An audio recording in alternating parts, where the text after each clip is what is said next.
Alright guys, so the first thing that we're going to need for our chili is 4 medium russet potatoes peeled and cubed into small cubes like this.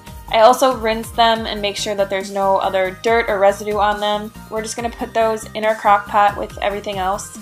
Next, we are going to need 2 to 3 cans of diced chopped tomatoes. You can buy these in the store. This is just ones that my parents make, so I just use this because it's cheaper and easier.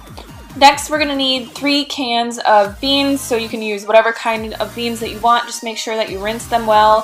Here I use kidney beans and black beans because it's all I had. Then we're going to need 3 to 4 stalks of celery chopped, plus 1 small onion chopped. This is just a white onion and I just minced it. Now we're going to be putting in some broth base. I use this because it's just the easiest for me to use, but you could also use bouillon cubes. You could use just a vegan broth, or you could skip it altogether if you're watching your sodium intake. But I use about 1 tablespoon of this, and then I also put in 2 tablespoons of chili powder for that chili taste. I don't really measure anything, I just kind of eyeball everything. And then I also added a little bit of cayenne pepper just for spice. This is totally optional, but 1 teaspoon of that.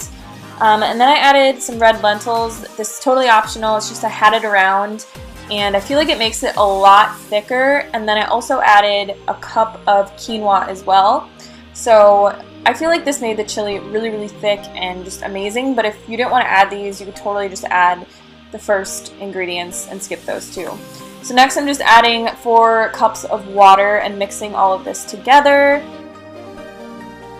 And then we're just going to be putting this in our crock pot for the day. So you can put this in your crock pot before you go to work or before you go to school, and it will be done by the time you get home. It's probably the easiest meal you could ever make because you don't have to watch it.